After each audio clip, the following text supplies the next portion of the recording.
देखो भाई, अब जो मैं चैप्टर तुम्हारा स्टार्ट कर रहा हूँ, चैप्टर नंबर 3 है हमारा, और चैप्टर 3 का जो नाम है क्या है, पेयर ऑफ लीनियर इक्वेशन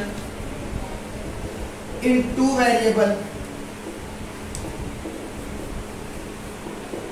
यानी कि हम जो इक्वेशन पढ़ने वाले हैं वो क्या है, लीनियर इक्वेशन पढ़ेंगे, और वो भी किस कंडीशन में, दो वेरिएबल के अंदर।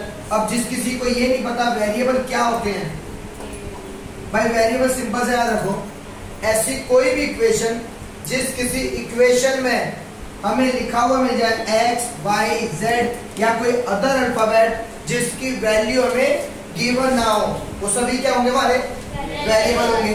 अब इन वेरिएबल के अकॉर्डिंग हमारे पास जो इक्वेशन है, कौन सी इक्वेशन पढ़नी है, लीनियर। तो भाई देखो, लीनियर के लिए पहचानने का तरीका क्या है, लीनियर इक्वेशन वो इक्वेशन होंगी जिस इक्वेशन में जो वेरिएबल आ रहा है उसकी मैक्सिमम पावर क्या आ जाए, 1 आ जाए, तो वो सब क्या होती है, लीनियर। एग्जाम्पल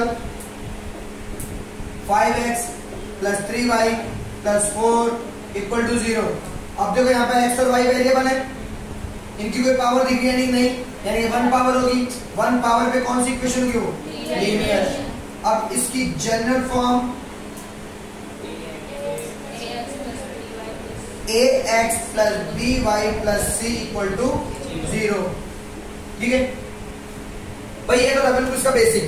भाई सबसे पहली चीज पढ़ेंगे, रिलेशन पढ़ने वाले हैं। अब रिलेशन किस चीज के बीच में है, ये इन इक्वेशन के बीच में है। अब इक्वेशन के जो रिलेशन है वो 3 रिलेशन है। सबसे पहला भाई, अगर मान लो हमारे पास, तो भाई गिवन क्या है, गिवन दे रखी है 2 इक्वेशन। अब एक इक्वेशन होगी a1x b1y c1 = 0, a2x b2y c2 = 0। अब ये 2 इक्वेशन दे दी हमें, और हमसे बोला गया कि इन 2 इक्वेशन को देख के ये बताओ कि कब किसी इक्वेशन के सॉल्यूशन निकलेंगे और कब सॉल्यूशन नहीं निकलेंगे, या फिर ग्राफिकल कब लाइन कट करेंगी, कब पैरेलल जाएंगी, ये सब चीजें। तो भाई इसके लिए सबसे पहला जो केस बनता है हमारा, केस नंबर 1, वो क्या है, अगर कभी a1/a2 डज नॉट इक्वल आ जाए b1/b2, कोई 2 इक्वेशन दे रखी है और ऐसी कोई कंडीशन आ जाए, तो उस टाइम पर उनका जो ग्राफ बनेगा, अगर मैं ग्राफिकल बात करूं तो वो लाइन कैसी होंगी हमारी, इंटरसेक्टिंग लाइन। अब इंटरसेक्ट वर्ड आ गया, इसका मतलब क्या है, किसी एक जगह वो कट कर रही होगी। जब इंटरसेक्ट कर रही है, इसके बाद में अगर एक जगह कट कर रही है, इसका मतलब क्या हो गया, ओनली 1 सॉल्यूशन। अब ओनली 1 सॉल्यूशन को हम यूनिक सॉल्यूशन भी कहते हैं, चाहे यूनिक बोले या ओनली 1 बोले, बात एक है, ठीक है। इसके बाद में जिस किसी इक्वेशन के सॉल्यूशन निकलेंगे, उन सभी इक्वेशन को हम कंसिस्टेंट इक्वेशन भी कहते हैं। कौन सी इक्वेशन है ये, कंसिस्टेंट इक्वेशन। ये था हमारा केस नंबर 1। अब आता है भाई दूसरे पे, जो हमारा केस हो गया सेकंड। अगर कभी आ जाए a1/a2 इक्वल है b1/b2 but does not equal c1/c2, यानी कि पहले दो तो इक्वल आए पर अगला इक्वल नहीं आया, तो उस टाइम पर जो ग्राफिकल बात करें, वह उस टाइम पे लाइन जो जाएंगी वो पैरेलल जाती है, यानी कहीं कट नहीं कर रही। कौन सी लाइन है, अब पैरेलल लाइन को जब कट नहीं कर रही, इसका मतलब क्या हो गया, नो सॉल्यूशन, कोई सॉल्यूशन नहीं है। जब सॉल्यूशन नहीं होता तो उन इक्वेशन को हम इनकंसिस्टेंट भी कहते हैं, इनकंसिस्टेंट या फिर नो सॉल्यूशन। और कौन सी लाइन है ये, पैरेलल। ये कैसे करेगा, ग्राफिकल, जब ग्राफ पर हम उसे ड्रॉ करते हैं। अब आता है केस नंबर 3। केस नंबर 3 क्या है, अगर a1/a2 इक्वल आ जाए, b1/b2 इक्वल आ जाए, c1/c2, यानी तीनों इक्वल आ जाए, उस टाइम पर कौन सी इक्वेशन होगी ये, भाई पहले तो ग्राफिकल बात करते हैं। भाई ग्राफिकली अगर मैं बात करूं तो ये होती है कोइंसिडेंट लाइन। अब इसका मतलब क्या है, लाइन के ऊपर लाइन है, जैसे एक लाइन जा रही है, इसी के ऊपर एक और लाइन चलेगी, तो लाइन के ऊपर जब लाइन जाएगी तो वो लाइन क्या होती है हमारी, कंसिस्टेंट, सॉरी कोइंसिडेंट। जैसे मान लो एक लाइन ये है, इसी के ठीक ऊपर एक लाइन जा रही है, ठीक इसके ऊपर कहीं भी आगे पीछे नहीं, तो उस टाइम पर कौन सी लाइन होगी हमारी, कोइंसिडेंट। और अब ये लाइन हर जगह कट करेगी, बताओ, जैसे ये वाली लाइन एक जगह कट करेगी, ये कभी कट नहीं करेगी।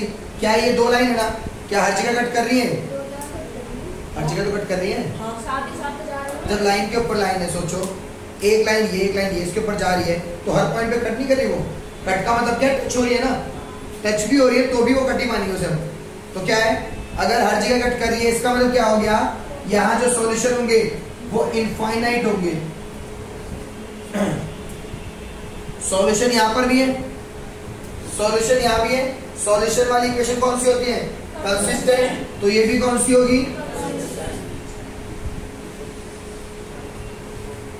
समझे। अब इनके एक एग्जांपल समझो भाई, इसके लिए एग्जांपल 1, मान लो इक्वेशन दी गई भाई,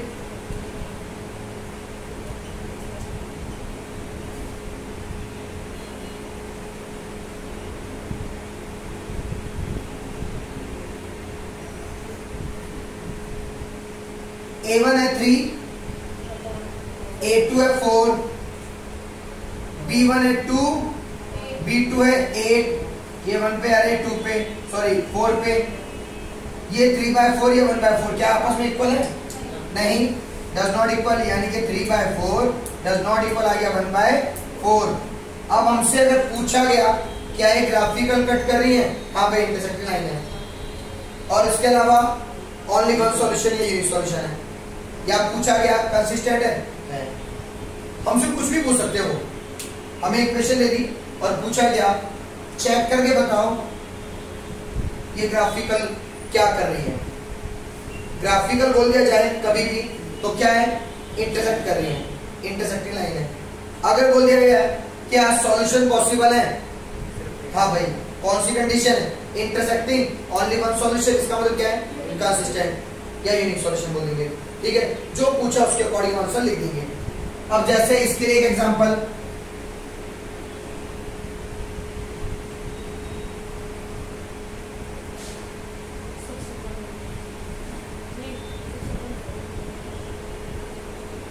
अब देखो भाई 3/6 2/4, पहले इन दो को चेक करना हमेशा भाई, ये 1 पे आ रहे हैं 2 पे, ये भी 1 पे 2 पे, 1/2 आ गया।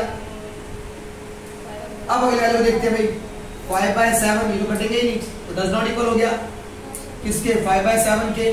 तो कौन सी कंडीशन फॉलो कर रहे हैं, ये वाली, तो कौन सी क्या चीज फॉलो करेंगे, ग्राफिकल पैरेलल लाइन है, सॉल्यूशन नहीं है, कौन सी लाइन, इनकंसिस्टेंट।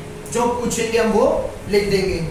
अब इस वाले के लिए 2x 4y = 6, भाई x + 2y = 3।